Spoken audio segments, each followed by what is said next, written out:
Good evening, Ah, and welcome to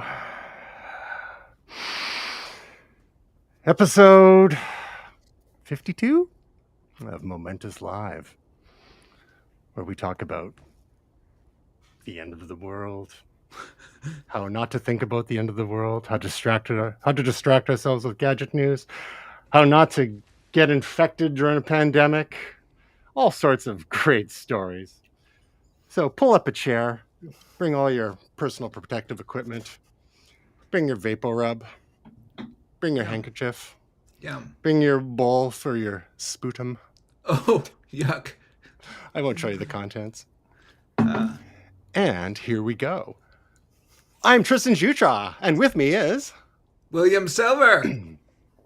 And I'm Gray Williams, and very confused with the Bane thing that you had going on. Batman. It will be very painful for you. It has been very painful for me and my wife, a little bit. But we'll get into that later. Oh no. Happy pandemic, Oh, no. y'all. Happy... Oh no. Yes. So if you're interested in Momentous, you can learn more about us, momentous.tv, twitter.com/momentous.tv, facebook.com/momentous.tv, instagram.com/momentous.tv, youtube.com/TJM or go search my name on YouTube and look for the Momentous playlist, etc. But today we're going to only talk about the absolute minimum about the goings on in the world, and there's a couple of cool stories there, and we'll leave some links for you if you really want to go down those doom scrolling rabbit holes. But we've got all sorts of other things. We have so many stories that we've just been pushing off forever, and unfortunately some will just be resigned to the dustbin of history. But let's start with for some reason we cannot get away from this weekly feature. Which is, I guess we'll just call it This Week in Wordle. Yes. We discovered... Wordle news. Exactly. Da-da-da-da-da. For some reason, I can't help myself if not that I'm even playing it anymore, but you discover another variation. And apparently, we've had the two games at once version of Wordle, the four games at once, the quadrille or quartal, duordle, quartal, etc. Now we got octordle. So if you have a personality defect, a massive one, and you need to, tell everyone about how amazing you are at solving not just one Wordle at a time, but maybe 8, check out octordle. And that's all I'm going to say about that. Thoughts, anyone? Parents are actually training their kids for this by beating them with a bag of Scrabble tiles, so it's great. Just, this is where we are. Yeah. This is Right. and it's okay to like things. Yeah. It is. This is going beyond like, though. A little bit of personal world news. My wife was very happy today. She solved it in 2. So Nice. that's her. I hope her she last shared it one. on Place her where we all have her social personal media. Wordle news. Yeah. Yes. Pardon me. That'll be the first of many. Yes. I'm not fast enough on the mute button. You All should right. have called it in. Well, what are you doing That's here? exactly what we're doing is calling it, and we've been calling it all year. No, we're zooming it in. Yeah, exactly. Are we safe? I use a Mac. I don't have antivirus. No. Oh. I'm not going to say raw dogging it because I don't know what it means. A bit more other follow-up news, kind of, I guess, maybe almost a year-old follow-up news, and I'm going to throw to Gray on this, being our official Sonos correspondent, is last year we had the release of the Sonos Roam, which is a Bluetooth speaker, sort of lowish price Bluetooth speaker from Sonos, and now they have the Sonos Roam SL. Gray, can you remind us what the Sonos Roam was, and what's the SL, and who's this for? So basically, there are 2 Bluetooth portable speakers in the Sonos environment. The first was the Sonos Move, and it's about $500 Canadian. It's a big, chunky, beautiful speaker that uses its built-in mic array to basically figure out where it is in the room, even when it's outside, and to give you good sound based on that. And you could Bluetooth into it, so if you take it away from your Sonos network, it would actually be able to play music, which is something that we haven't had in the past. You always had to have a network set up. And so, in some cases, I used to get around that by taking Sonos speakers with me and actually having a phone hotspot them. It was a very janky solution to get decent sound where you could get just like a UE boom or something like that to do it. And so people were saying, great, awesome, 500 bucks Canadian, bit much. So could we have something maybe a little smaller, a little more portable, and a little bit less expensive? And Sonos is like, I got you. And we'll do something that we've never done before, which is we will give you a Bluetooth gateway into your Sonos network. So this tiny little thing, the Sonos Roam, it's sort of, it's shaped like, you remember Neil Young, this MP3 player, the Pono player? Mm-hmm. This is almost like, this is the more successful music device of this triangular Toblerone shape. And so it does all of those things. It has a mic array built into it, which allows you to use, I believe, Alexa and, oh God, I've probably triggered something in the house. And I've got a little contained network for these things where it's just, I test things out. So it's probably upset with me now. Sorry. And this right here, it works. My problem with it was that, not the mic so much, but the interface with connecting your network. So if you had not set this up on a Sonos network when it first came out, it would not work in Bluetooth mode. So you had to connect it to a Sonos network first and then do a firmware update so that it would actually be able to connect in Bluetooth mode. Now they've since updated the firmware for that, but for the first week that I had one, I actually got one and had taken it on vacation without setting it up first. And oddly enough, I had to do the hotspot thing of setting up a brand new Sonos network and then, sorry, cat, and then being able to use it. So cool, but the interface with actually like getting it back and forth between the network, pressing and holding the power button, which is confusing as hell. Like it just, how long do you have to do it? You're listening for different tones. Was that 2 tones? Was that 1 tone? I don't really know. Whereas on the Move, on the back of it, there is a Bluetooth button. You click the button, it goes into Bluetooth mode. Congratulations, you can now play on Bluetooth. So the back and forth with this was kind of a pain in the neck. Now we have the Sonos Roam. Is it SL? Yeah. SL, yeah. SL, yeah. And so SL is, Sans looking over. I don't know. Basically, it is their line of speakers that does not have a microphone in it. And this is for folks who, like me, have an extreme paranoia of Amazon and Lex Luthor running it. And so basically what they've done is they've rolled this out, and they're a little bit less expensive. And they don't have the microphone built in. So you can't do all of the voice command that you can do with other systems. This is kind of interesting. And I've always found the SL line kind of interesting because Sonos has purportedly, very quietly, been working on their own voice command system to be separate of Amazon, separate of Google, separate of Apple, which quite reasonably I think is probably the best thing for them to do, because right now we know that Google is actually holding some features hostage from Sonos, trying to get them to not use Amazon's system, and also to not get them to connect to HomeKit, which Apple, I think, has been reticent to help them out with the HomePod, but the HomePod's kind of almost an also-ran right now. It's more of a home... It's a home speaker system, and they're great, but it doesn't do what Sonos does. So that's what this thing is. It is your portable speaker without a microphone, still has the Bluetooth in, still has a confusing interface, a little bit lower price. Somebody out there, you know where this is going to show up? This is going to show up in Costco, because that's where the SL models tend to show up as well. So that's a really long-winded way of saying this is the one without the mic. Thank you for giving me that time. And backgammon board not included. Yeah. So I'm going to call it right now and say that within 2 years, Samsung's going to go ahead and buy Sonos and integrate Bixby into all future Sonos players. It's rare that they're going to make Bixby happen. Like this, I hate you with the core of my. How dare you? How dare you? Samsung wouldn't know what to do with them. Haven't they taken Bixby out behind the chemical sheds and shot it yet? Like, come on. Oh, but it's so cute. Another fault. So in short, it's basically a portable Bluetooth speaker, but with really nice sound quality, which also connects to your Sonos network. It's the Bluetooth pipe in. This doesn't have the voice angle. $20 cheaper US. Yeah. So here in the compound, I've got the Arc with a couple of Play Ones downstairs as surrounds with a Sonos sub. I've got a couple of Play Ones in the kitchen, and I've got the Connect plugged into my DJ speakers over here. In the bathroom up here, which is the nice fancy spa bathroom, we have the Sonos Move because they're both also like water resistant. I think IP67, something like that. And down in the smaller bathroom, we have the one that we've named the bathroom. And so you can have them as part of your system, and then when you want to use them elsewhere, you can take them elsewhere. And so I've actually put upstairs on the patio on the roof in a sealed, insulated container a Wi-Fi repeater as part of my Plume system, so that I can actually have good quality Sonos speaker sound upstairs. I take the Move and move it upstairs, so the roam can actually be part of your system. The Move can be part of your system, but when you want it to go, you pick it up and roam or move with it. Would it be fair to say that at least half of your rationale for adding devices to your networks is to give them pithy names? Yes. Was that unclear? All right.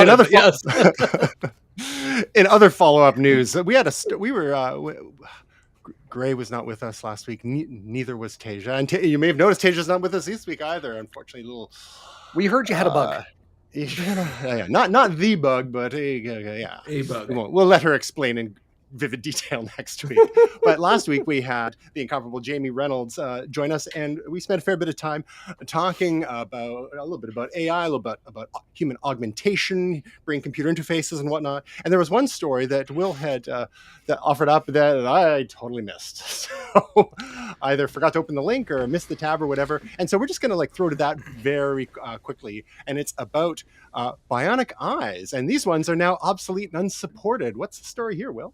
Yeah, I mean, I don't want to be negative about the whole human augmentation angle, because I think for the most part it's actually really great stories coming out of some of these investigations into technology and helping people, walk, or in this case, see again. The interesting thing about this story is that it's regarding a company that was doing ocular implants, and basically the company went under. And the company's name was Second Sight. And basically, so now these products are unsupported. One of the women in the article actually, was on the New York subway, and basically something jostled and she heard a beep, and basically she went blind again. So she lost her vision. And one of the quotes is, "It's a fantastic technology and a lousy company." So this shows sort of maybe some of the downside about, some of these proprietary technologies and some of the possible pitfalls along the way, especially when no one actually buys out the company or is there to support the technology long term. So it definitely is a concern, and I just thought it was an interesting article because we had quite a few pieces last week about biotech, but I think for the most part, there's a lot of positive things in the horizon for, some of these technologies. But this is definitely something to keep in mind. It definitely raises an interesting and problematic issue when you have a lot of startups getting into some really exciting technologies to help people, whether it's ocular implants, cochlear implants, other sorts of neural interfaces and whatnot to help with various conditions. One of the things we talked about last week was to help people actually walk again by bypassing certain parts of the nervous system. And when you have these small biotech startups, if they don't have some sort of pathway to profitability, and if they don't get bought up by someone else, they could end up with products and services that end up with orphaned customers or patients, as the case may be. So unless you have larger multinational organizations, publicly funded companies and whatnot, or even government stepping in to maintain some of this stuff, it's going to be there's going to be a little bit of collateral damage in this. That's why it'll be especially interesting to see what happens when you have Apple, Amazon, Google, and others who have definitely expressed a lot of interest in healthcare, health technology in general, and have been testing the waters with various assistive technologies, even with the consumer grade devices such as AirPods being used to help with low hearing situations, just not as full-on hearing aids, but just for assisting. And there's more to come there. But again, this is just one of those little human stories that's important. Anything to add there, Gray, on this? Yeah, Angle? so a couple of things. Will right to You know, repair fix this? well, and so that actually sort of is one of the points here, and Yeah. I've said this before. You know, in order for patents to be issued, I think we have to also include a clause that if you are no longer able to support, and that does not include monetizing it. But if you're no longer able to support the product or the technology, and the product has been used in certain categories, I'd like to see it blanket across all categories. But if you can no longer support the thing that you've been given the patent for, it immediately becomes open source, and everything is released. And that's part of the deal. I think the intellectual property has to be essentially, you know, unveiled and kept in secret outside of the industry, but to government, in order to receive the right to be able to sell these things to people, we now have to know that this won't happen, right? You can't get on the subway and your eyes stop working, or God forbid, you know, you are out running a marathon and your Jarvik Mark 10 artificial heart stops beating. This is something that is uncompromising. Like we To be fair, it was out of range at that point. So right? if they had got their shots, they would have had 5G. So yeah. Need the repeaters in the subway stations. That's the Yes. yeah. So this is one of the things I think that is extremely challenging. We cannot have systems that rely on network connections in order for them to operate. That is ridiculous in and of itself.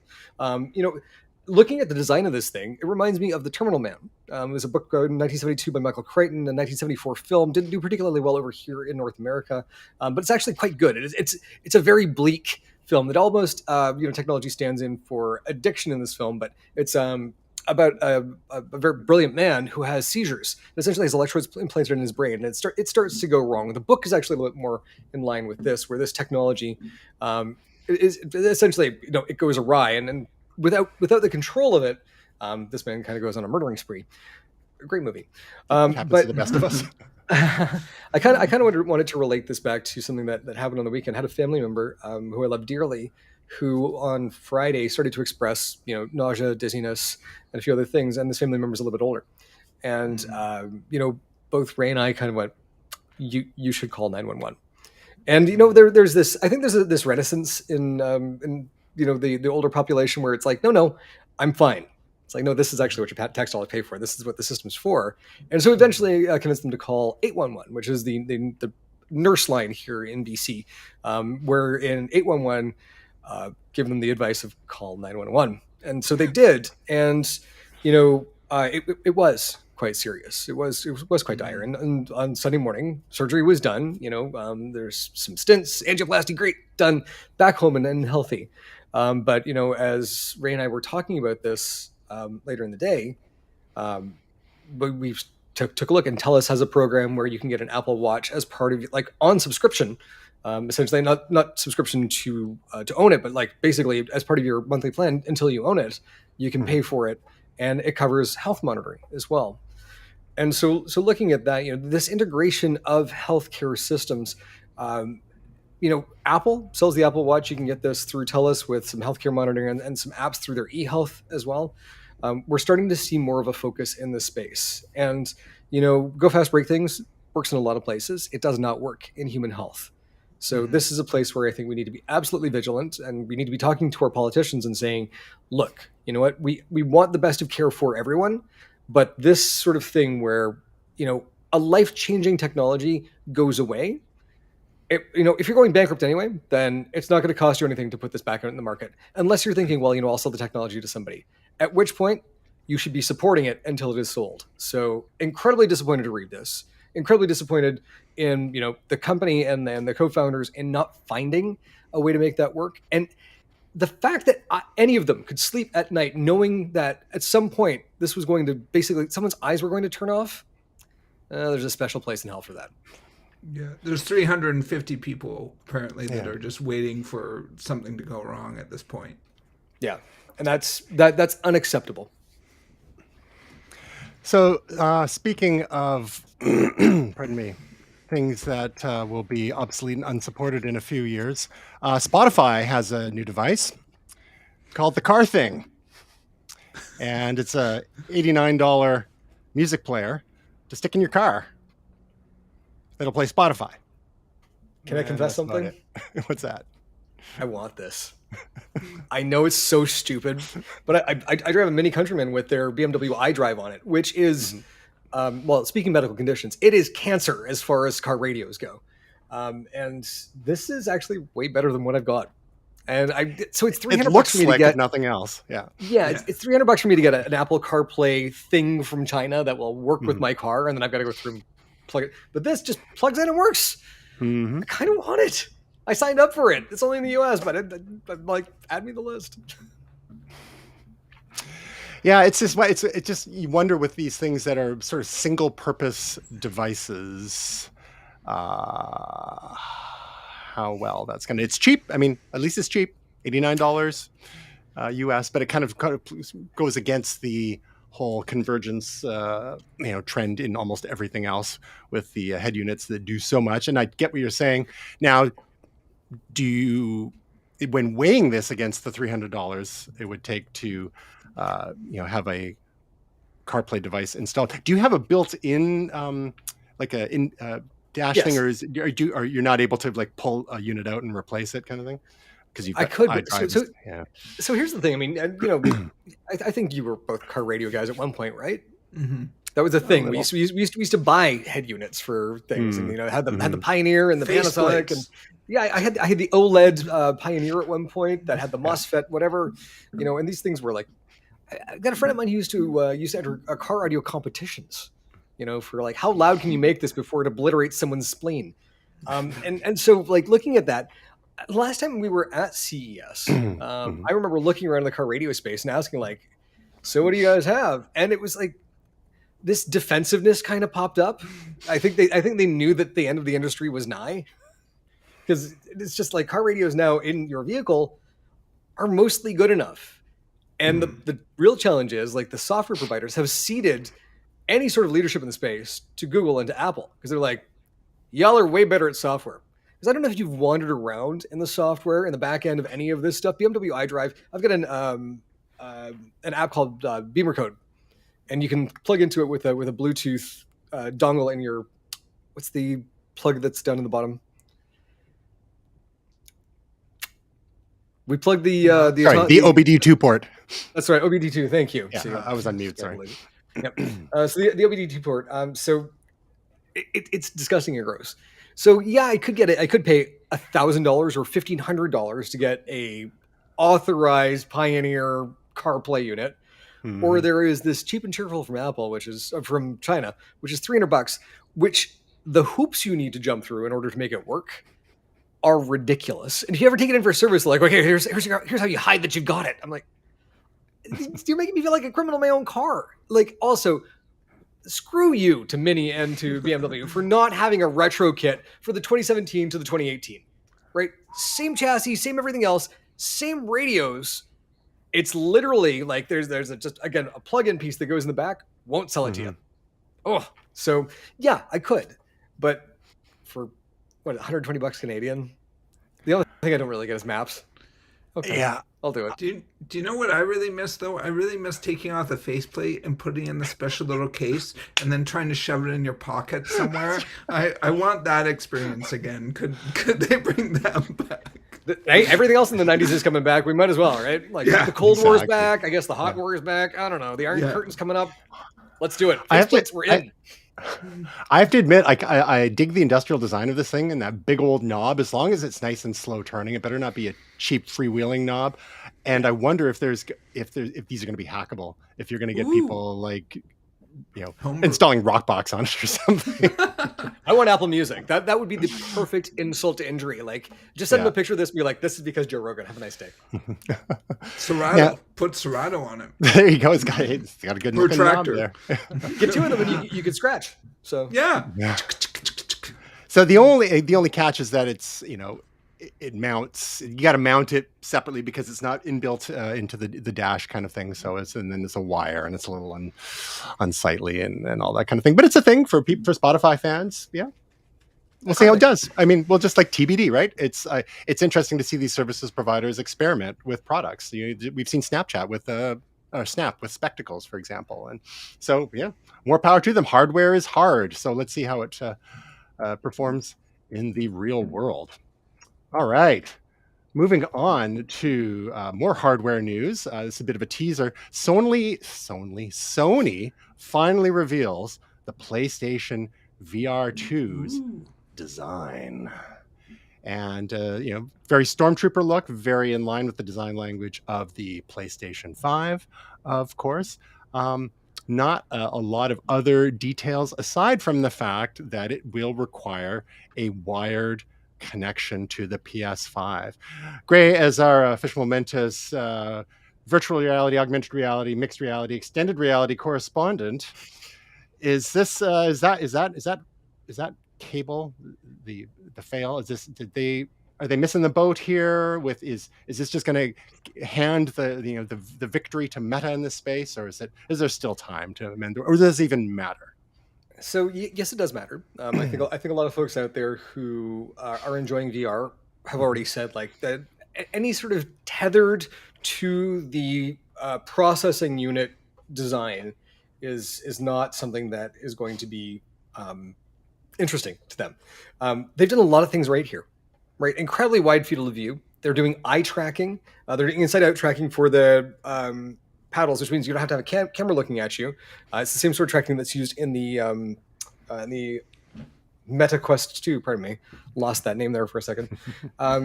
The interesting thing here, and I'm hearing it from a number of different places that make me think that it might actually be valid, is that this is going to be tethered, but possibly not to the PlayStation 5.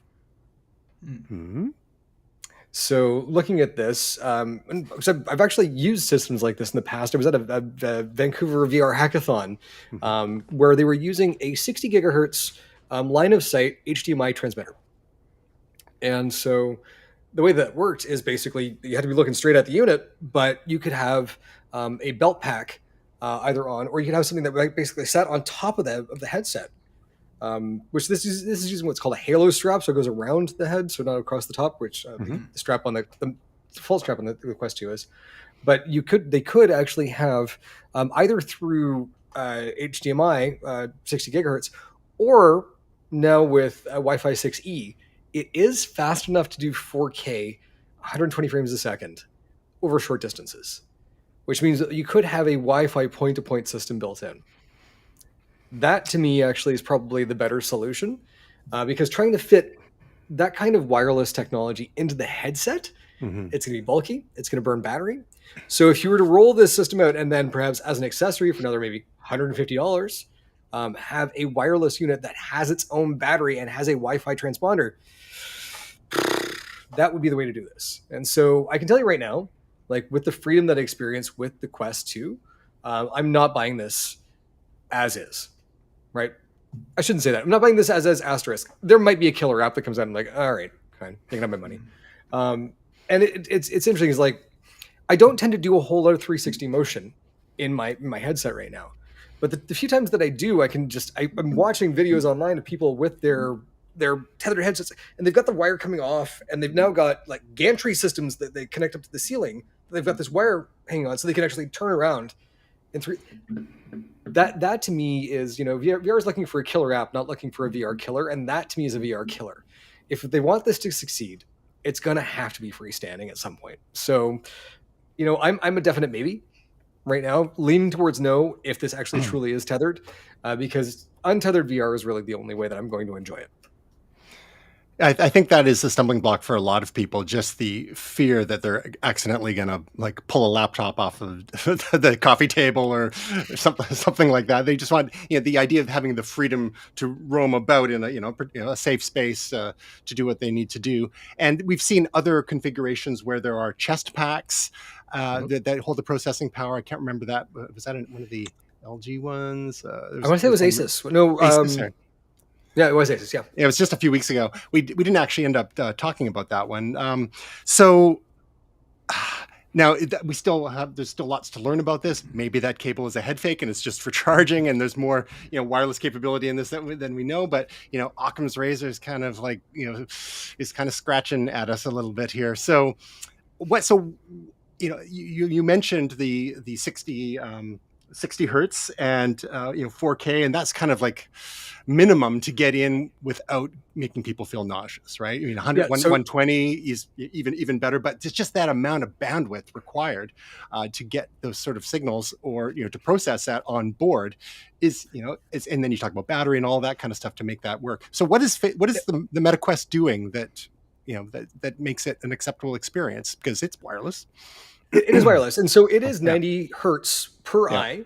It's a slightly lower resolution. It's not 4K, and it's I can't remember the exact field of view. I think it's like 90 degrees, something like that. You can see the surrounding in it, right?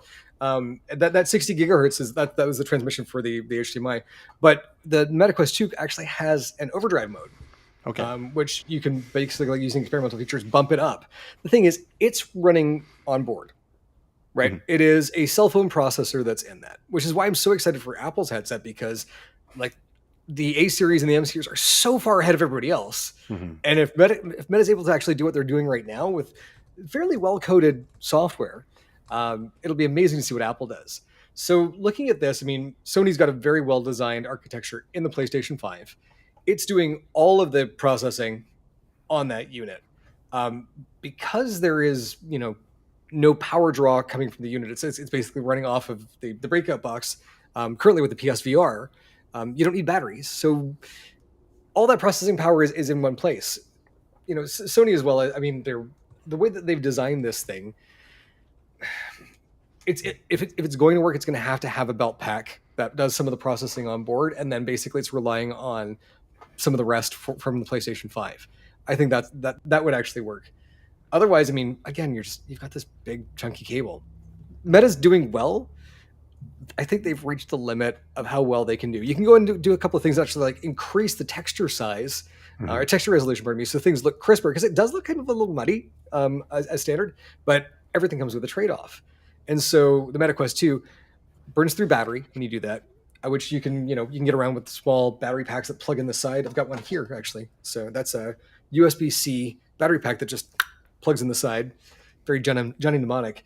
But John Carmack, very of id Software, Doom fame, basically said, we could do a hell of a lot more with the Quest 2 if the processor didn't run so hot. And so there are a few people online who've done things like water cool the processor in the Quest 2. Wow. And they can drive it harder. But like that really, I think, is sort of, you've got this trade-off of thermals, power consumption, portability that we've basically been through for the last 15 years with cell phones. And you're basically in a Dune still suit at that point too to get. I'm going to say a water cooler strapped to your back with tubes going around your eyes. Just walk without rhythm, you'll be fine. So yeah. And make your own. No water. problem here. So, in another type of device that has trade-offs, historically, is a portable, handheld gaming device, and a long-awaited handheld gaming device is finally getting into reviewers' hands, and that is the Valve Steam Deck. So, the reviews are generally positive, a little bit mixed. Reviewers are saying that the screen it benefits from the fact that the screen resolution is low, because that helps with the battery life, but the battery life still isn't super duper great. The performance is aided by the fact that it's not super high resolution screen as well.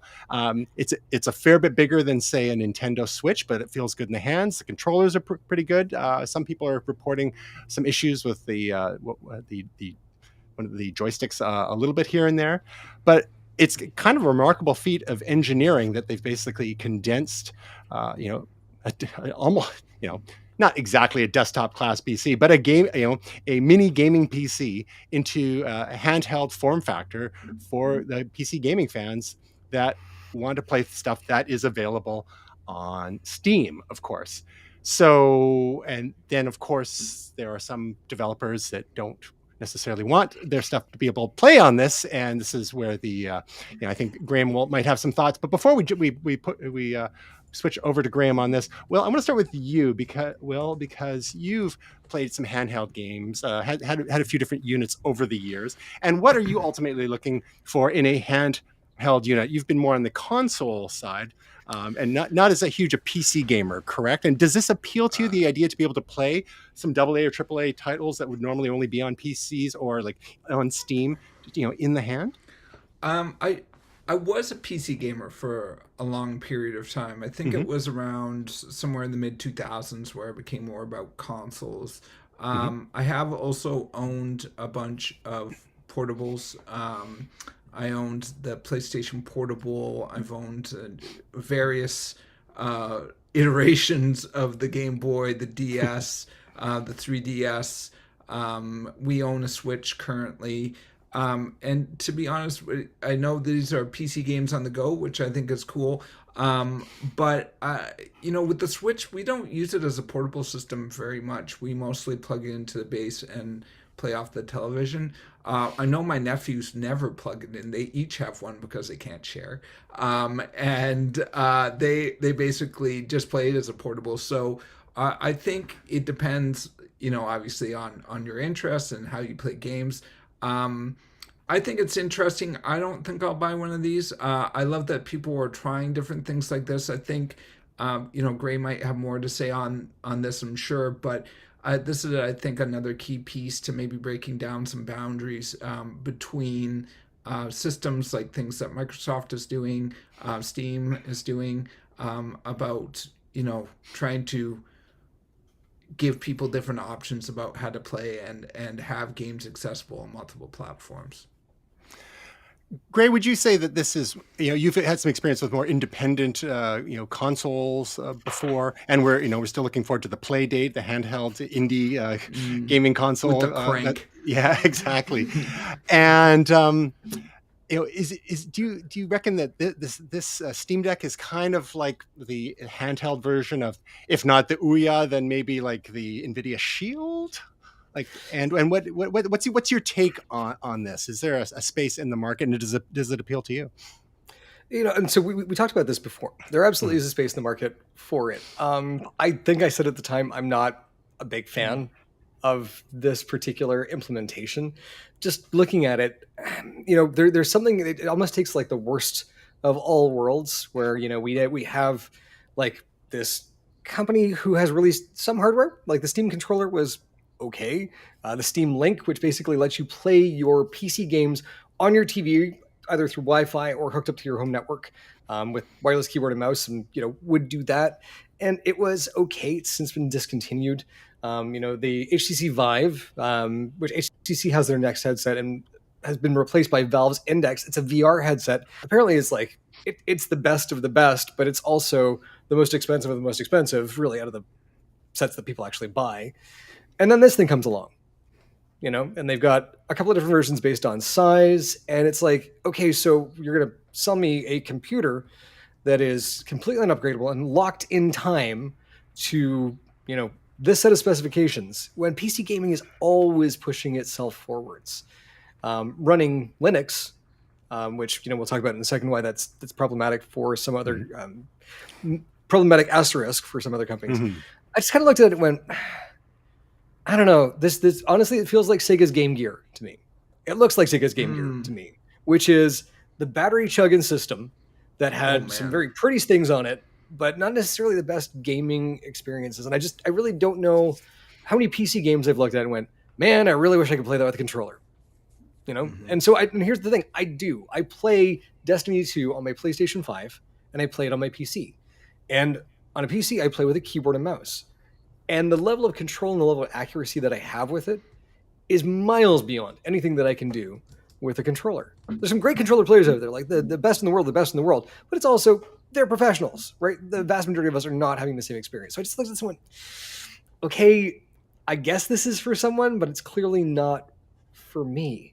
And maybe I've just reached the point in my life where I don't play portable gaming systems, he said, waiting for his delivery of his Playdate, which incidentally, I put a link in the chat here on Restream. The dev package has just come out for Playdate. So I'm going to chat with you guys about possibly creating a Momentous themed game we're going to have to do. So y'all... Can you turn the crank to make our mouths move? Yeah, exactly. And so for those of you who are watching out there right now, I can see a couple of you. Just let us know what you like that game to contain. Maybe it's going to be like figuring out, why I wasn't on the show last week. It'll be a mystery. Wonderful. NFT, and Wordle, and aliens.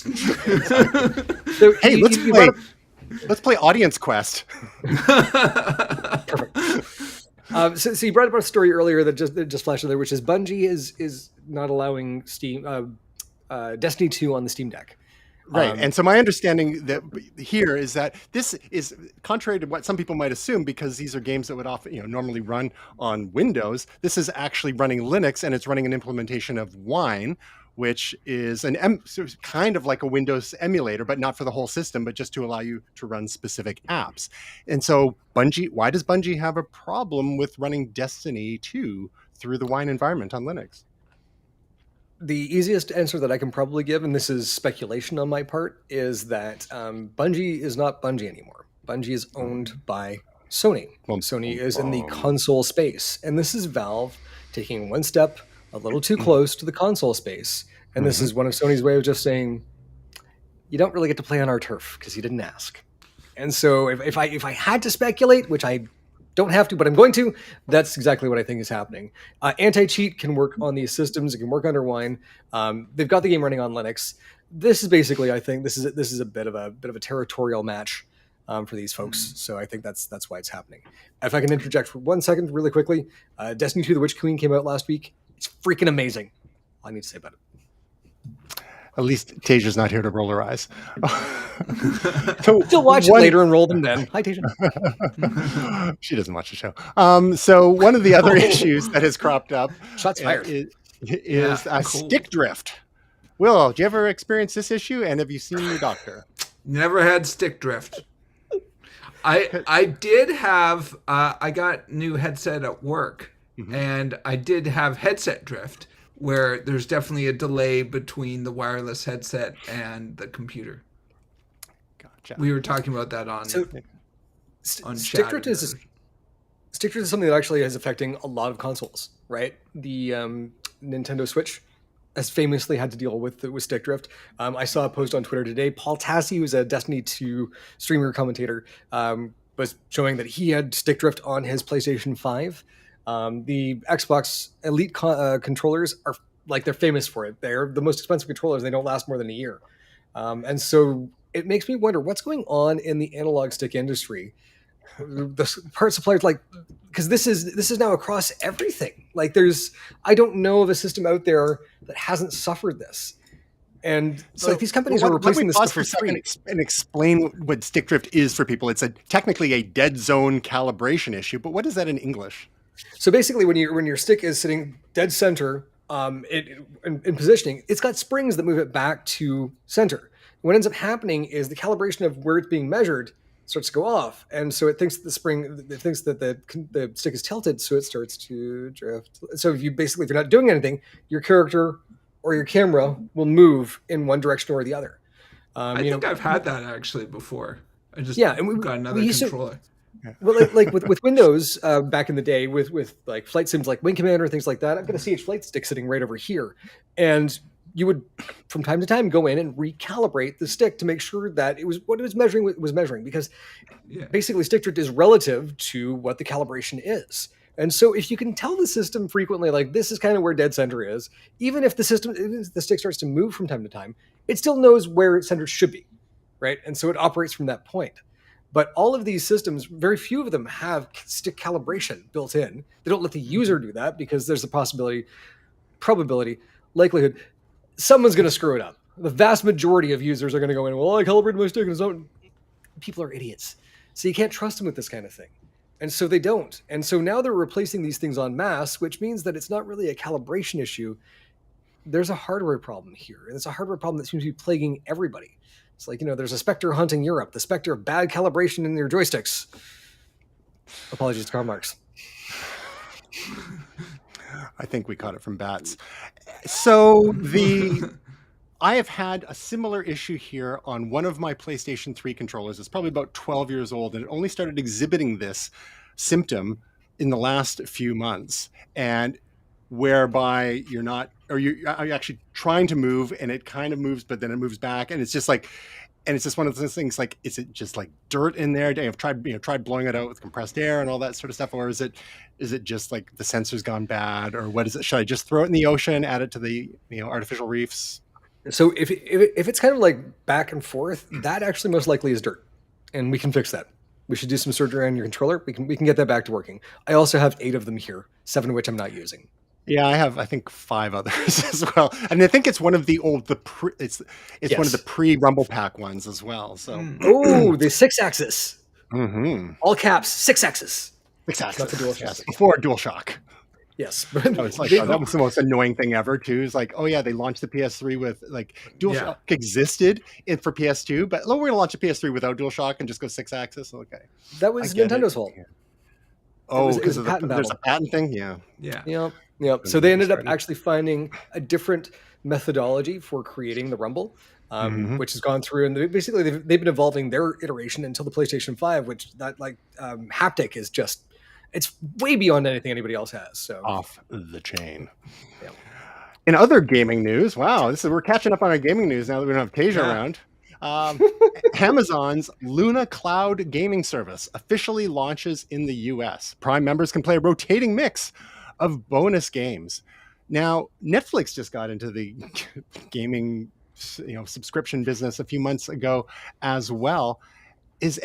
Google has Stadia, the game streaming service, which it seems like they're kind of Still? giving up on. Yeah, so what is going on here? Well, do you subscribe to any gaming subscription services, whether it's Apple Arcade or Xbox Game Pass or PlayStation Plus or any of those kinds of things? And do you have No, room not- for something else in your life?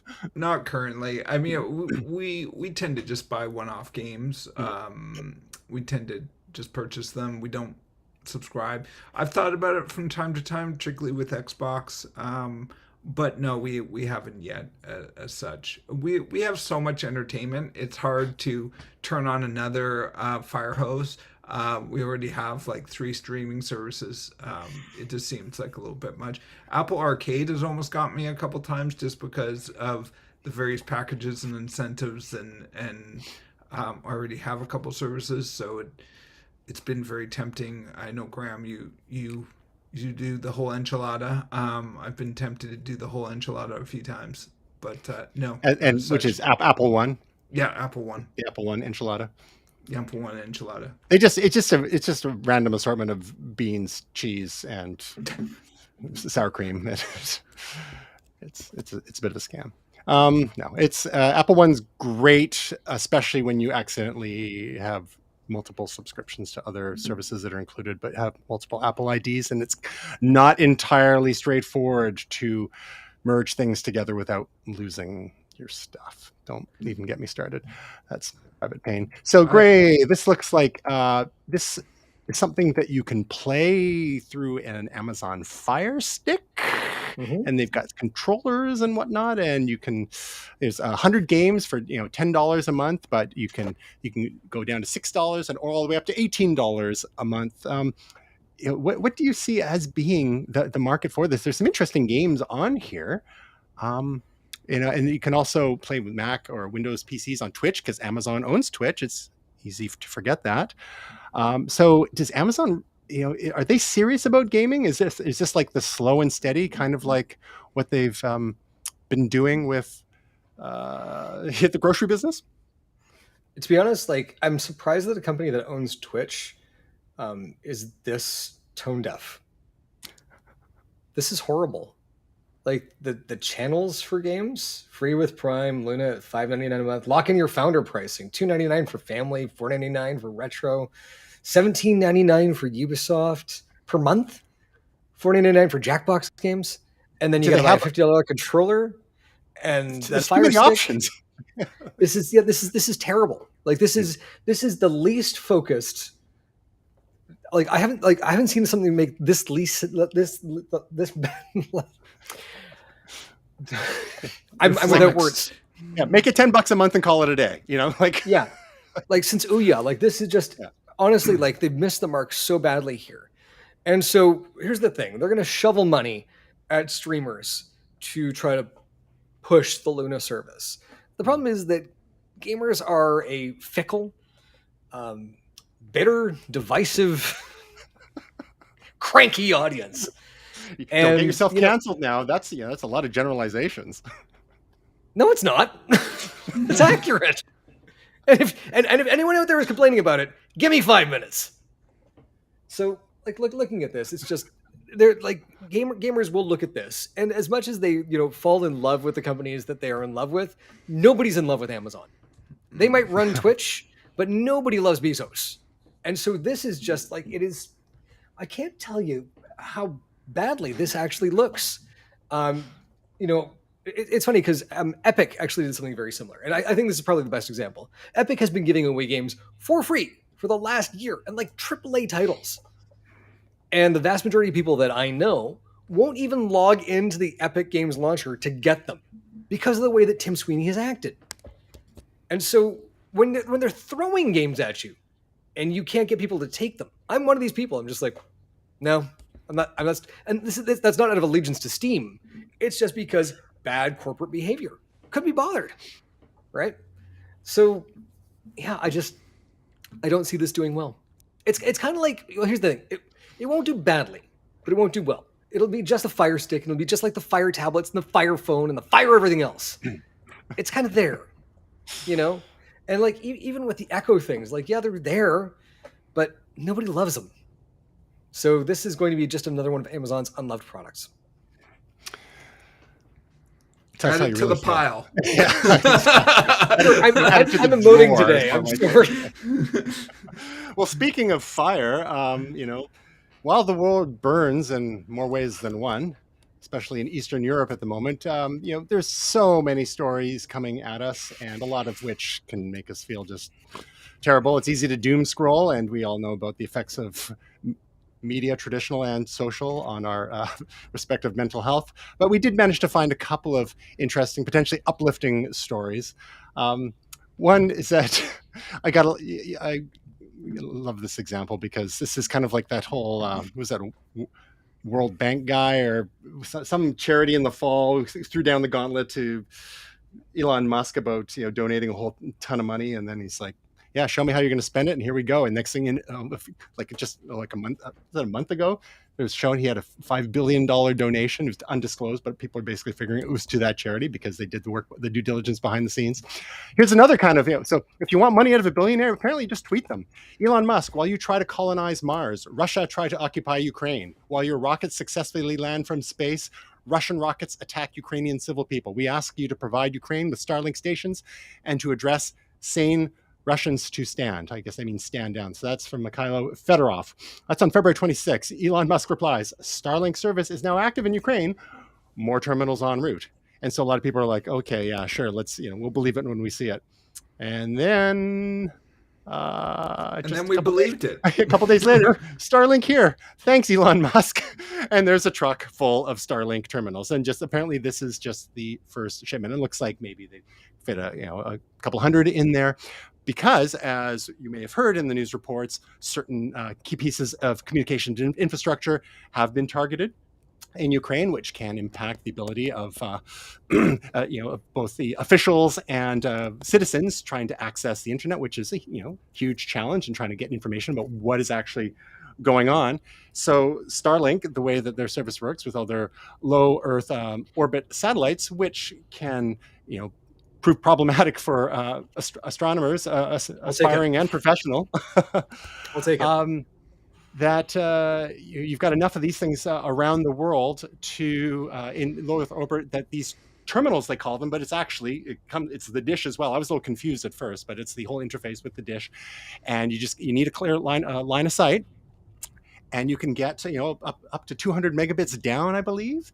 And I believe 20 to 60 megabits up, which is like so much faster than traditional satellite service from the past. So this Starlink has been rolling this out over the last year or two. I have an old friend in Kelowna who got one of the early units and loved it. It was a total game changer for people in rural areas where they could get basically dial-up speeds or slightly better from some of their existing satellite services. And the killer was the latency. And the thing with the way Starlink works is that because they have so many of these low Earth orbit satellites, you can be a lot closer to you, and then you communicate. Your terminal communicates directly to it, and the nearest satellite will directly communicate with the nearest ground station. So there are no ground stations in Ukraine, I believe, at the moment, but there are some in nearby Poland, which is helping to make all of this work. Gray, you jumped in there and you said you'll take it. What is your take on this story? Is this, as problematic as Elon can be sometimes, as bit of an odd guy as he can be, a little too fast to tweet out there? Is this him making good for some of his past Yeah, it is. stumbles? It is. Yeah. I mean, I crack wise a lot on here. This is a somber topic. I was pretty pissed off with Elon when he was, yammering on about the Canadian government being, was it not legitimate because none of us had basically stood up to the truckers who were driving. We didn't have time for those jackasses, And sure enough, the next week, fine, we'll tell these idiots to go home, and they have.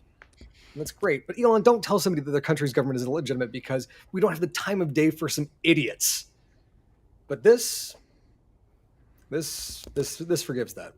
It's I've got a lot of friends of Ukrainian descent, some who are recent immigrants, and we've never seen anything quite like this in our lifetime. What's happening right now, and the Canadian forces have been training the Ukrainian armed forces for the last 8 years. They're putting up a hell of a fight, and in a lot of cases, they're winning. Infrastructure being destroyed, it's a war crime. Like what's happening right now is a war crime, and anything that we can do to push back against that, I think, is absolutely necessary.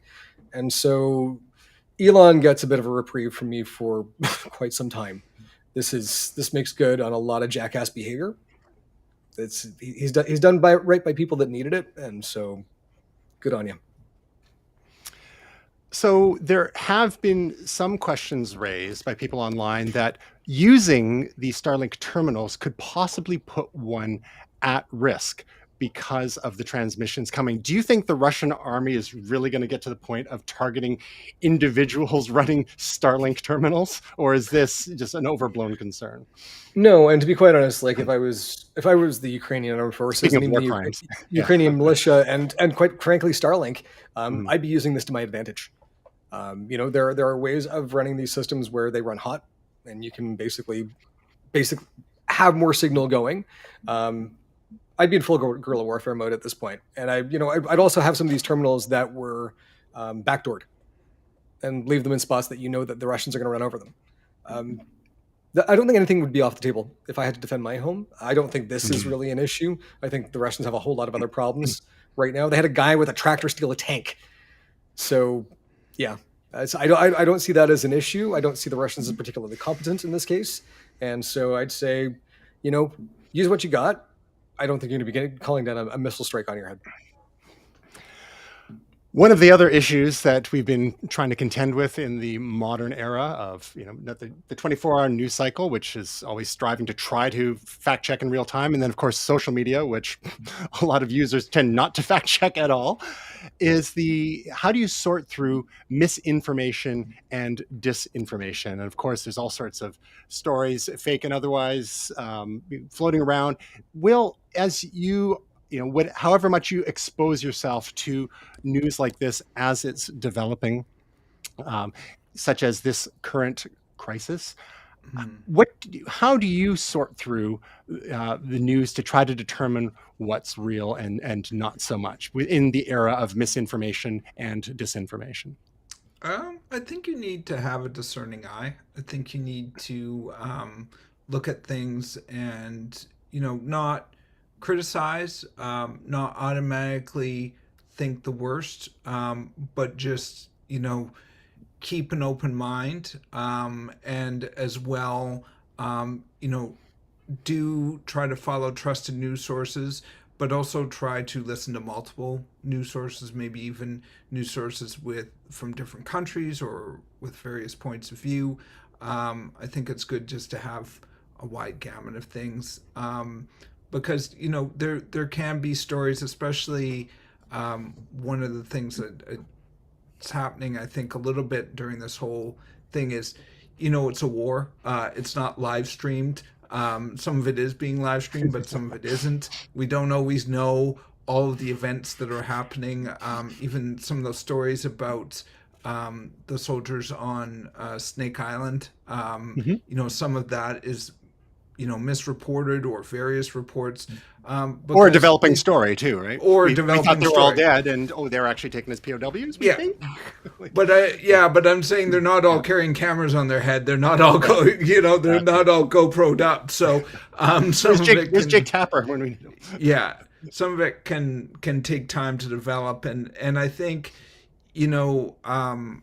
like Gray, I mean, and I'm sure you as well, Tristan. This whole thing has been horrifying to watch this unfold. I think in some ways we all had parents or grandparents who lived through the Second World War or were born early in the Second World War, and also with my family, one side of my family, the Jewish side of my family, actually came from the Belarus, Kiev area, and that the lore in my family is that my great grandfather Benjamin pulled a Russian soldier off a horse who was harassing and mistreating Jewish residents of his village, and killed him accidentally by pulling him off a horse, and then had to flee because that's not going to be taken well when that's found out. And bing bang boom, that's how a certain side of my family is in Canada. Obviously that was 100 years ago, but it's funny how things don't change all that much. This is not a new problem.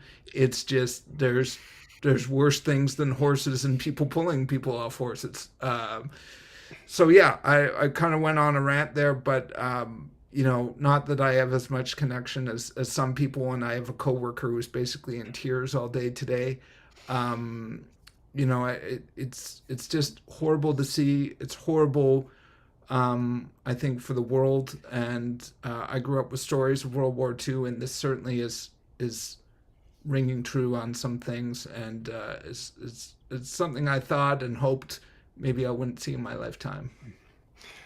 It's definitely such a different sort of media environment too, and the flow of information is a lot quicker, and there's propaganda in different ways. We don't have to wait a week for the news reels to play before the movies at the cinema. So we've included, for those who are trying to figure out how to discern fact from fiction online, there'll be an article in the show notes with a number of tips, including things like examining the metadata of any media that's shared, such as photos and videos. There are a number of fact check sites which one could consult as well. Searching various sources. One thing that I would do when people were sharing things a while back of certain rallies and whatnot, maybe a year or two ago, and just doing simple reverse image searches of certain images and seeing if they are actually the type of rally that one would claim they were, or were they actually a couple of years before that, nothing to do with the thing. Again, people are constructing narratives, and some of those, sometimes they're just individuals, sometimes they're people with Facebook pages looking to gain subscribers or monetize in other ways by selling newsletter subscriptions or books or powders and potions. And then sometimes there are other malevolent actors, state and state contracted actors that are looking to sow discord or proffer a certain narrative. Other things look for inconsistencies between details of the narratives and the provided imagery or videos. And then just doing some basic gut checks, asking yourself the simple questions: does this thing seem too good to be true?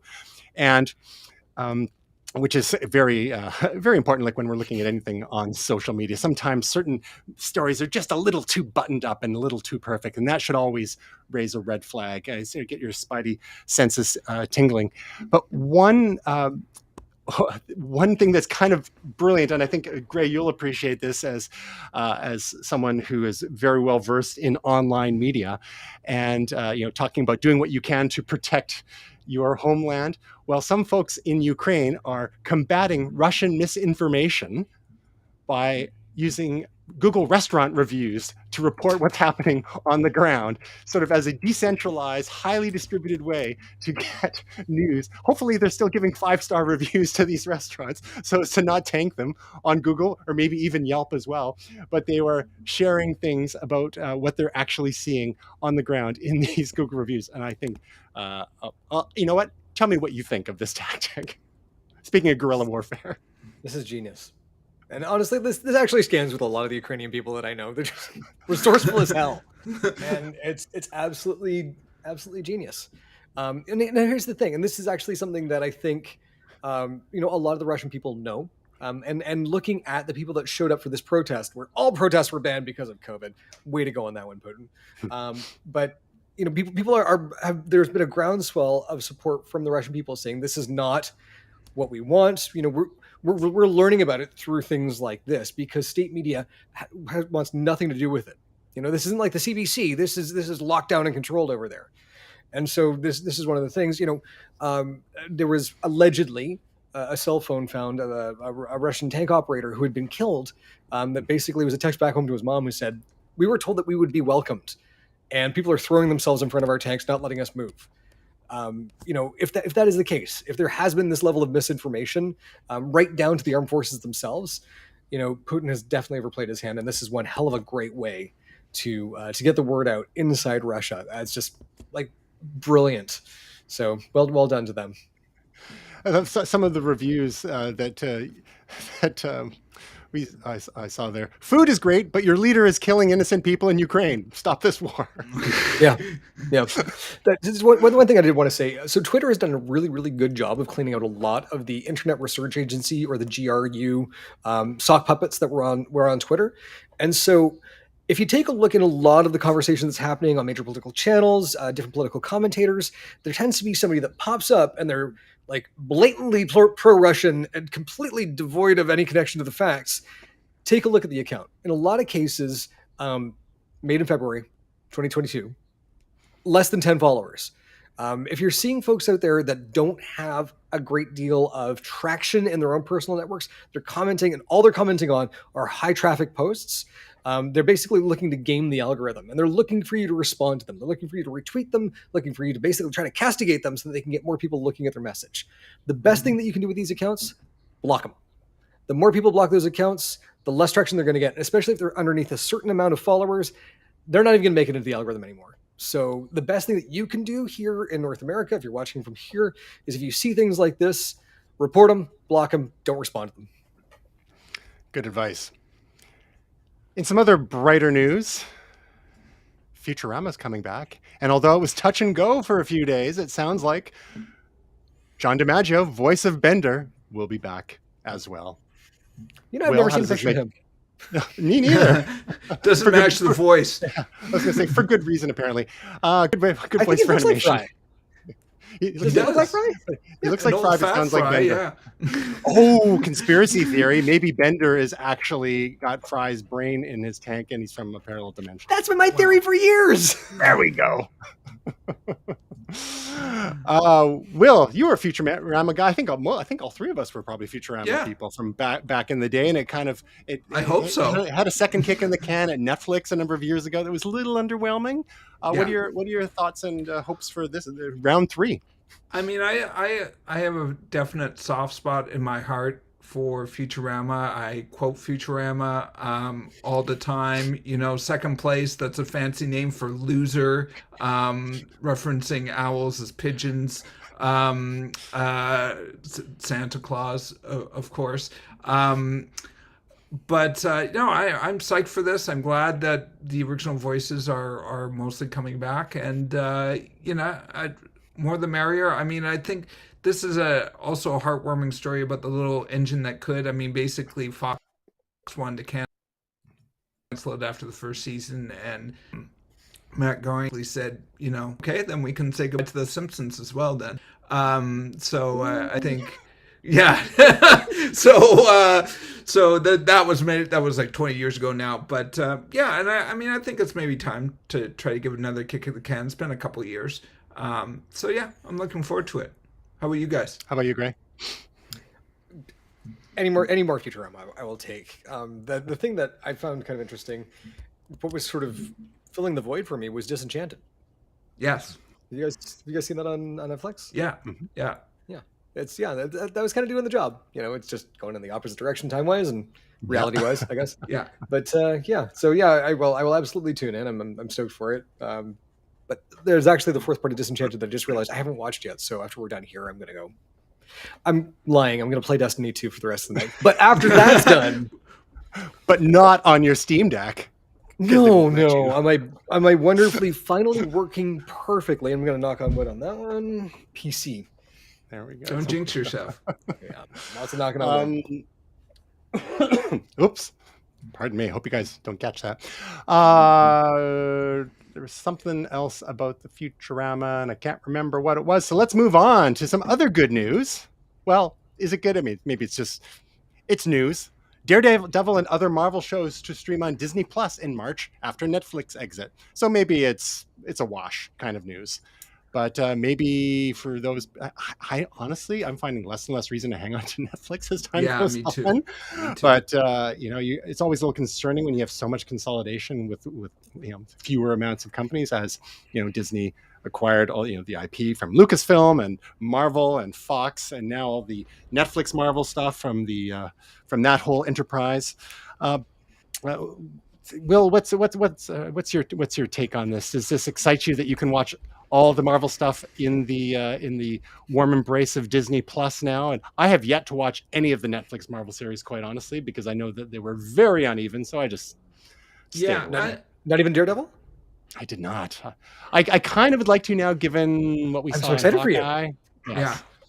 Yeah. I have we to might- say I am excited, partly because I think you guys can all agree that this is maybe a convergence of things. We're starting to see through the Hawkeye show and through the most recent Spider-Man movie that some characters from those Netflix series are starting to appear, and we're maybe seeing what I think is really exciting, not just for Marvel fans, but in the history of sort of media and the history of kind of movies and television, is these things being in one universe and being one ecosystem. I think is really exciting, and I think that there's a lot of creative opportunities and a lot of tying together of pathways and stories, and just having them available on Disney Plus gives more access to have all one stop shop for all the Marvel universe. So you can go straight from watching Infinity War or the new Spider-Man whenever it comes out on Disney Plus to watch the Daredevil series to see what maybe some things might appear in the new Spider-Man movie. No spoilers. Yeah. What do you guys think about that? Great. Tristan, you absolutely need to just sit down and watch it. I've heard that's the one. Oh, you mean not Iron Fist? I feel bad for everyone involved in that. I don't want to criticize someone that I don't know their process or whatnot, but the lead actor didn't seem to really fit. And from what I can understand, like, you got to train hard for these roles. And if you're going to be the legendary Iron Fist, you gotta know the kung fu. And it didn't really feel like they did. It's sad because he's such a good character. Iron Fist is actually, some people call him a poor man's Batman, but I actually like Iron Fist. Well, and this is the thing. With all of the other characters, they found a way to ground them and make them feel like, the small, scrappy, not quite superheroes. Luke Cage, I thought, was fantastic. Jessica Jones, David Tennant in the first season, phenomenal. And I can't remember the name of the woman who plays Jessica Jones. She was in Breaking Bad as well, but just like sublime. And then you get to Daredevil, which was the first one to roll out. But the third season I felt was a little shaky. But the first two, and honestly, within the first, I think it's 2 or 3 episodes, there is a fight scene that happens that feels like Old Boy, the Korean film. And it was just like, I can't believe you've done this on a television budget. Like it was so good. And so, yeah, I'm great to have it all under one roof. Here's the interesting thing. I've not gone back to watch any of these a second time. This might prompt me to do that, but looking at this from Netflix's perspective, it bought my subscription for that month. I'm actually finding lots of things that I would not have watched before because Netflix is making a lot of new content, and they're finding like some smaller esoteric things that just pop up into my feed and I know where I'm like, huh, I guess you do know me, because that's great. And they're not the mainstream stuff. So, it's interesting right now. Like Ray was talking yesterday, like Crave has got so many great movies because they've managed to snag stars and a few other things. And Disney's got like so much great stuff. And Netflix to me still continues to have great content. And between the four of them, I'm busy. Like I don't have enough time to watch the things that I want to watch. Like I'm watching Discovery now. I'm an episode behind the Discovery, and Star Trek Picard comes out 2 days from now. I saw it on Twitter today. I'm like, what happened? Like, where did the time go? So yeah, I'm, like great for Disney having it all. I wonder if they had to. There's no way that Netflix could have held on to this. So, and here's the thing: like knowing now that we're bringing these characters, whether it's multiversally or whether this is just absorbing the stories into this universe, hopefully we'll be able to see them do right by some of these characters. I would love, either recast Iron Fist or take that actor and put him through the grinder, and let's see Iron Fist actually be what the character was supposed to be. I gotta admit, one of the reasons why we didn't get into all the Marvel and shows on Netflix from years ago, not to mention a lot of the DC shows that were on the CW and elsewhere. It's just like I remember thinking at the time, it's not enough time. There's lots of superhero movies. Sure, we'll watch these, but watch all these superhero TV series as well. Who has the time? Little did we know now there's even less time because there's so much great content. So I got to admit that the little bit of tie-in that we saw in Hawkeye got me curious, and I might be able to convince Stephanie to watch Daredevil if we can find any room in our schedule there. It's tough trying to like wrap up certain series and seasons so we can like fold something new in. We're almost on Station 11 now, and there's a series that you're going to be talking about in just a sec, Gray. But Will, let's get to our picks and then we'll wrap it up here because it's amazing how we always go along. There's so much great stuff to talk about. Yeah. Well, you've got a YouTube video that you recommend for us. What's that about? I'm gonna blow it out to not just this one video, but I'll sort of talk about the video a little bit, or their series of videos. But it's a channel called Ordinary Adventures that my wife and I actually subscribe to, and our Patreons of theirs. We enjoy it very much. It's pretty much the highlight of our week. Every time there's a new Ordinary Adventures video, we got to watch it. They're Disney bloggers, they're Star Wars bloggers, they're cruise bloggers. They're pretty awesome. They're just a fun group of people that are very real and authentic and have experiences. They have day jobs, or she used to have a day job. Now she's just editing videos. He is the founder of Slash Film. His name is Peter. And he sold Slash Film recently, but he still does their blogs. He does weekly breakdowns of things like The Mandalorian and Book of Boba Fett. But this is his side thing where he and his partner go and have ordinary adventures. And the big thing recently was that they went to the Star Cruiser, the Star Wars Star Cruiser, what's sometimes called the Star Wars Hotel. And he, in this video specifically, it's not really giving away this much. He basically said, it's not a hotel. Stop calling it a hotel. It's an interactive art experience. So do you like it?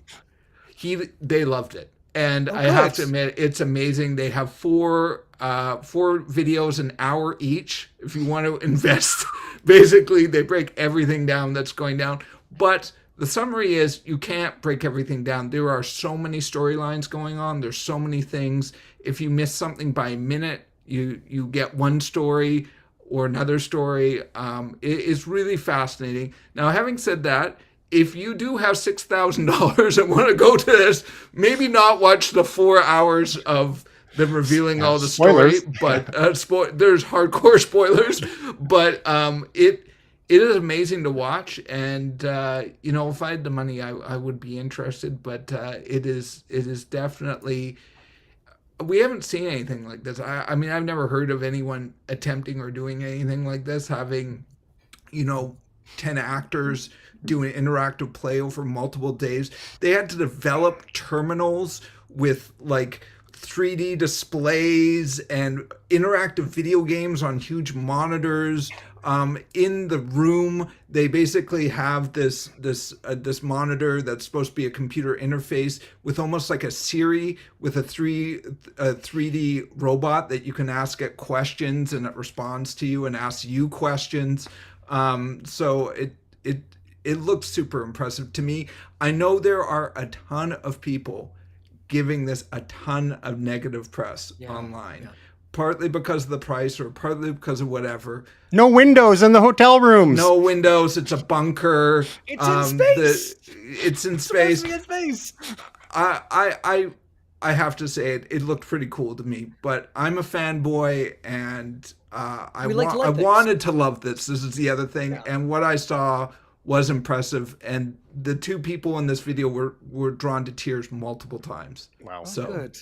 That's really nice to hear, because after hearing so much negativity and seeing how much money's been sunk into it and all the people that were trying to make this work, like, to hear something that's not cynical, or, I mean, if it's bad for sure, but it just it felt like there was nerd rage going on. So this is great. I'm gonna check this out. Thank you. Well, like Will always says, you can please none of the people none of the time. Yes. That's my wife's quote, but I love to use it. Pardon me. We're almost there. We're bringing it home, guys. Speaking of pleasing no one ever, Gray, you've got a story about a superhero who just can't seem to catch a break.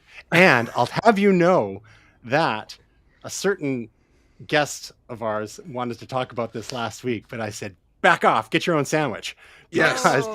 Because I knew that you were hoping to talk about it previously, and because of scheduling issues, it didn't happen. So Jamie had to talk about something else. I can't remember what it was at this point because of the things going on in one's physiology. But so now, after a couple of weeks of suspense, tell us about your pick of the 3 weeks.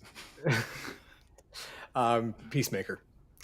What an incredible show.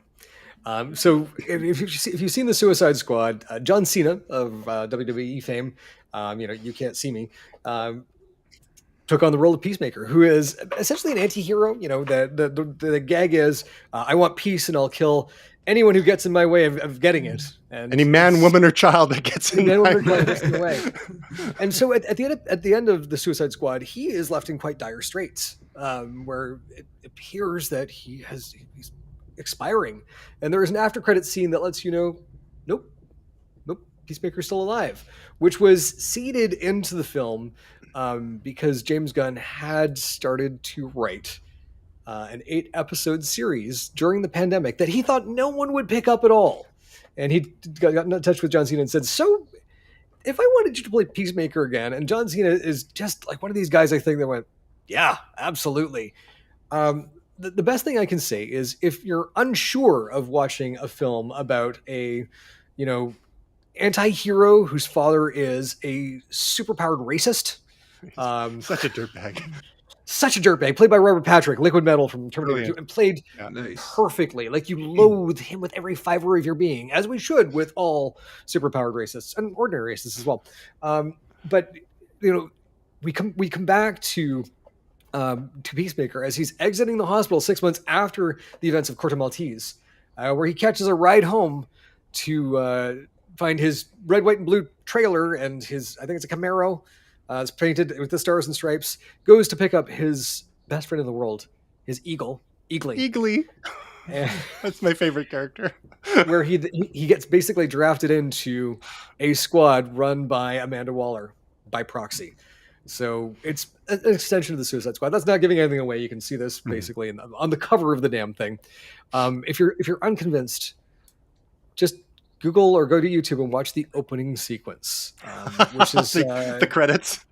Which is it's Do You Want to Taste It by Wigwam from the 80s, and it is If you don't find yourself singing this for the next couple of weeks, I will be surprised. And it is a masterpiece of interpretive dance, and I will leave it at that. But the entire series is sublime. The dialogue is amazing. The character development is phenomenal. And it's when you don't see something like this coming, it was like the first time I watched The Matrix. I went into the theater not having seen a trailer and came out with my mind blown. And I came out of this with my heart exploding. It was great. It's wonderful. Please watch it. It's on Crave here in Canada. It is indeed. If you are it's not for kids, just to be clear. It's a superhero series, not for kids. Whole lot of F-bombs. And if you are triggered by, it's a lot of political incorrectness or John Cena and his tighty whities, you've been warned. And it's interesting because I think it really speaks to the ability of certain, I guess, pro wrestlers and their acting abilities, because they are basically actors in their wrestling roles. And you've got Dwayne Johnson, aka The Rock, and his career that he's managed to forge for himself in film. And now John Cena, who does not take himself too seriously, is not afraid to play against type, and has a very like a character here who just you feel for. It's like you think a big tough guy like that, he's going to be like cock of the walk, big macho guy, and it's just like, wow, he's in rough shape, and he's got a lot of stuff that he's working through, including the stuff with his dad and just his self-confidence. And he's kind of a sad sack in a way, and it's kind of compelling because it's so atypical of regular sort of or a typical superhero movie, or especially because there is so much of the 80s stuff in there with the music. I mean, that's the other thing. Trigger warning: if you're not into 80s hair metal, you're gonna have a bad time. And honestly, I detest 80s hair metal, so I just I grin and bear it. But the rest of the show is good enough for me that gets me through it. So it's been described as, like, Peacemaker's been described in this series as weaponized insecurity, and I think it nails it. And that's the thing is, because there is so much sampling of the 80s and 90s going on right now, this devotion and adherence to hair metal fits so well with this character. It's just yeah, and it takes a while to get going, but you start to warm up to some of the supporting cast as well. And for me, it's Eagly, of course, and the dad. What a great guy. I saw a post on Reddit that just said, if anything happens to Eagly, we riot. And I was right. Agreed. Agreed. Yeah. Send him to Ukraine. He could help out. Whoa. My clearly haven't seen the last episode. Oh no, that's not a spoiler. Okay. My pick of the week. Oh, go ahead. You finish your thought? Nope. Spoilers. Okay. Nope. My pick of the week is a series, our season we just wrapped up, season 3, the final season of A Discovery of Witches, which, if you had asked me a year ago if I'd ever find myself watching a show called A Discovery of Witches, I'm like, shoot me now. And I just think of the Roman Polanski version of Macbeth, where it was the 70s or 80s, and you got the witches, the naked witches in the forest. We watched that in high school, and it's like, what is happening? It's not quite this. There's actually a lot with vampires and demons, so it's a little cooler there. It's not just witches, so there's more diversity then that might be implied by the title. Obviously based on the trilogy of books that Stephanie had read, and a year ago we watched. What did we do? Oh yeah, we got Shudder and subscribed to it. We did the free trial for a week and binged season 1 and 2. Like, Stephanie had already watched season 1, and I had said to her, hey, is this something I should be watching? And she said, maybe.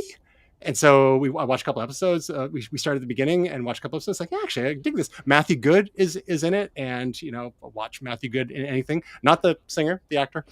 And, it's got interesting world building. The whole thing, the relationship between the demons and the witches and the vampires. Demons, but yeah, and of course the vampires are coolest because they're Catholic. So what can I say? And happy Shrove Tuesday, by the way. Thank you kindly. Oh, right. What am I giving? Pancakes. You're fine. Exactly. So yeah, if you're interested into genre stuff at all, it's like, it's obviously not my usual sci-fi fare. It's more into the fantasy realm, but it's something that was well done, beautifully shot, tremendous locations, good acting, decent effects, and just really intriguing ideas. And of course, there's some allegory about different groups getting along and all that kind of stuff. But there's season 2. There may be a little time travel, so it's got a little sci-fi there too. But it's available on Shudder and on Sundance Now. So this time around for season 3, we went with Sundance Now, and just like we did with Shudder the year before, we forgot to cancel before the 1 week trial was over, so we ended up subscribing for a month. But that's okay, because it gives us a chance to check out other stuff on Sundance Now, like we got to check out on Shudder last week. Pro tip: if you're trying to do a time limited trial using Apple for your subscription, you can subscribe and then cancel right away, and you still get the trial, the 7 days or whatever. I knew that, but I forgot. So thanks, Pandemic Brain. I signed up for Shudder, and then after about a week, signed up for a year of it. There's some we like our horror movies stuff on there. Say again. We like our horror movies. So. Did you check out? Is it Beyond the Black Rainbow? That was one of the ones I watched on Shudder last year. It's nuts. All right. It's nuts. Yeah, it's as if it was shot in the early 80s, but it's actually from only about 10 years ago. And it's just like, don't brew some coffee, because it is slow and like what is happening. There's it's one very that I watched. well done. I'll have to dig up what it was, but it was directed by a music video director, and it's a sci-fi horror thing. I will find it again. We'll talk about it next week. But it was one of those things where I'm like, that was actually the thing that motivated me. I'm like, okay, you can have my $70. Just bring me more of that. And they did. Awesome. All right. Well, we managed to. I turned myself off somehow. There you go. Hit the wrong button. And we managed to go way long, but good time was had by all, I would imagine. Yes. Thanks for some great recommendations. And Will, Gray, thank you all. Thanks to everyone all 3 of you watching. Find us at momentous.tv, twitter.com/momentous.tv, facebook.com/momentous.tv, instagram.com/momentous.tv. On YouTube, search my name and look for the Momentous playlist there. Punch and all the things, subscribe, smash the bells and the buttons and all that stuff. And other than that, Will and Gray and everyone else out there, we hope your week is truly momentous. Hug a Russian.